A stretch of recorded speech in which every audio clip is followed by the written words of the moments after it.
ఎక్కడ ఉన్నారు ఈ గ్రహాంతర వాసులు? విశ్వం భారీగా ఉంది, కానీ మనం జీవ నిర్మాణం జాడలను ఎందుకు కనుగొనలేదు? ఇది ఫెర్మి పారాడాక్స్.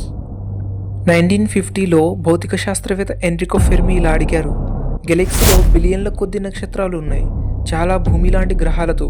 మరి గ్రహాంతర వాసులు లేదా వారి పరిశోధన యంత్రాలు ఎందుకు కనిపించలేదు?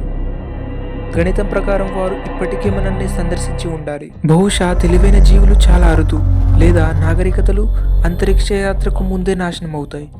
బహుశా వారు జూ హైపోథసిస్ లాగా మనల్ని జంతు ప్రదర్శనలలో జంతువులా గమనిస్తున్నారేమో, లేదా వారి సంకేతాలు మనకు కనిపెట్టడం కష్టమేమో.